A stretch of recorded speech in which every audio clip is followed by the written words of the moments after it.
আসসালামু আলাইকুম। আজকের এই ভিডিওতে খুব গুরুত্বপূর্ণ একটা বেসিক আলোচনা করব। সেটা হচ্ছে সমকোণী ত্রিভুজ। সমকোণী ত্রিভুজ কাকে বলে? সমকোণী ত্রিভুজের বাহুগুলার নামকরণ, কোন সাপেক্ষে কোনটাকে লম্ব বলবো, কোনটাকে ভূমি বলবো। শুরুতে আমরা জেনে নিই সমকোণী ত্রিভুজ। যে ত্রিভুজের একটি কোণ সমকোণ অর্থাৎ একটা কোণ 90 ডিগ্রি এবং বাকি দুইটি সূক্ষ্মকোণ তাকে বলা হয় সমকোণী ত্রিভুজ। তাইলে সমকোণী ত্রিভুজ হচ্ছে এমন একটা ত্রিভুজ যেই ত্রিভুজের একটা কোণ একাই হচ্ছে কত ডিগ্রি? 90 ডিগ্রি। আমি যদি বলি এই যে এবিসি হচ্ছে কি একটা ত্রিভুজ না? এই এবিসি হচ্ছে একটা সমকোণী ত্রিভুজ। কেন সমকোণী ত্রিভুজ? কারণ এই ত্রিভুজের অ্যাঙ্গেল বি হচ্ছে কত ডিগ্রি? 90 ডিগ্রি। তার মানে এটা হচ্ছে কি সমকোণ। আর এই যে অ্যাঙ্গেল এ আর অ্যাঙ্গেল সি এই দুটো হচ্ছে সূক্ষ্মকোণ। তাহলে একটা কোণ যেহেতু সমকোণ আর বাকি দুটো সূক্ষ্মকোণ, সুতরাং এবিসি হচ্ছে কি একটা সমকোণী ত্রিভুজ। এখান থেকে আমরা অন্য একটা জিনিস জেনে নিই, সেটা হচ্ছে আমরা জানি ত্রিভুজের ৩ কোণের সমষ্টি কত ডিগ্রি? ১৮০ ডিগ্রি। সমকোণী ত্রিভুজের একটা কোণ একাই থাকে ৯০। তাহলে আমি ১৮০ থেকে যদি ৯০ মাইনাস করি তাহলে আর কত থাকতেছে? ৯০। অর্থাৎ বাকি দুইটা কোণের যোগফল কী হবে? ৯০ ডিগ্রি হবে। তাইলে আমরা এটা এভাবে বলতে পারি সমকোণী ত্রিভুজের একটা কোণ ৯০ ডিগ্রি আর বাকি দুইটা কোণের যোগফল হচ্ছে কত? ৯০ ডিগ্রি। কিন্তু আলাদা, আলাদা যদি বলি তাহলে সেটা হবে সূক্ষ্মকোণ, অর্থাৎ ০ থেকে বড় হবে আর ৯০ থেকে কী হবে? ছোট হবে। এবার আমরা জেনে নিই সমকোণী ত্রিভুজের বাহুগুলোর নামকরণ। ৩ টা বাহু। অতিভুজ বা বৃহত্তম বাহু, ভূমি বা সন্নিহিত বাহু, লম্ব বা বিপরীত বাহু। এবার অতিভুজ কাকে বলে সেটা জেনে নেই।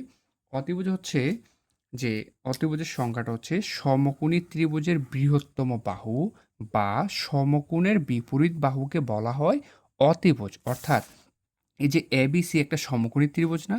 এই সমকোণী ত্রিভুজের বৃহত্তম বাহু কোনটা? এসি না? আবার এই এসিটা কিন্তু এই যে সমকোণ, এই যে কোণ, এই কোণের সমকোণের কি বিপরীতে আছে? তাহলে সমকোণী ত্রিভুজের বৃহত্তম বাহুকে, সবচেয়ে বড় যে বাহুটা থাকবে ওই বাহুটাকে কি বলা হয়? অতিভুজ বলা হয়। অথবা প্রদত্ত কোণের সরি সমকোণের বিপরীত যে বাহুটা হবে ওইটাকে কি বলা হয়? অতিভুজ বলা হয়। তারপর আমরা জানবো হচ্ছে লম্ব বা বিপরীত বাহু। লম্ব বা বিপরীত বাহু কাকে বলে? লম্ব বা বিপরীত বাহু হচ্ছে প্রদত্ত কোণের বিপরীত বাহুকে লম্ব বা বিপরীত বাহু বলে। অর্থাৎ প্রদত্ত কোণ যেখানে থাকবে তার বিপরীতে যে বাহুটা থাকবে ওইটাকে লম্ব বা বিপরীত বাহু বলে। এখন যদি প্রদত্ত কোণ অ্যাঙ্গেল সি এর মধ্যে থাকে তাহলে সি এর সাপেক্ষে, সি কোণের সাপেক্ষে বিপরীত বাহু কোনটা? এই যে এবি। তাহলে এই এবি হচ্ছে কি? এবি হচ্ছে লম্ব। আবার যদি আমি কোণ এইখানে এর মধ্যে দেই তাহলে এ কোণের সাপেক্ষে বিপরীত বাহু কি? বিসি। তাহলে এই বিসিটা হচ্ছে কি? লম্ব। তাহলে এই এসি যদি অতিভুজ হয়, বিসি যদি লম্ব হয়, বাকি থাকলো কি? ভূমি। তাহলে এবি হবে কি? ভূমি। আবার এইটাতে যদি দেখি এসি হচ্ছে অতিভুজ, এবি হচ্ছে লম্ব, তাহলে বিসি কি হবে? বিসি হবে ভূমি। মনে রাখতে হবে প্রদত্ত কোণ সবসময় সূক্ষ্মকোণে হবে। অর্থাৎ এর মধ্যে হবে অথবা সি এর মধ্যে হবে। এটা তো 90 ডিগ্রি ফিক্সড সমকোণ, ঠিক আছে? তাহলে বাকি দুইটা কোণ কি? সূক্ষ্মকোণ। তাহলে এই দুইটা কোণের যে কোনো একটাতে প্রদত্ত কোণ থাকবে। আর প্রদত্ত কোণ যেখানে থাকবে তার বিপরীতে যেটা থাকবে ওইটার নাম বিপরীত বাহু বা লম্ব। যদি প্রদত্ত কোণটা এখানে থাকে তাহলে এই কোণের সাপেক্ষে এটা হচ্ছে লম্ব। আর যদি প্রদত্ত কোণ এইখানে থাকে তাহলে এই কোণের সাপেক্ষে বিসি হচ্ছে লম্ব, তখন এবি হবে ভূমি। এবার আমরা পিথাগোরাসের একটা উপপাদ্য জেনে নেব। উপপাদ্যটা হচ্ছে অতিভুজ স্কোয়ার সমান সমান লম্ব স্কোয়ার যোগ ভূমি স্কোয়ার। পিথাগোরাসের উপপাদ্য আমরা যখন ব্যবহার করব তখন এই এসি অর্থাৎ বৃহত্তম বাহুটা সবসময় অতিভুজ হবে।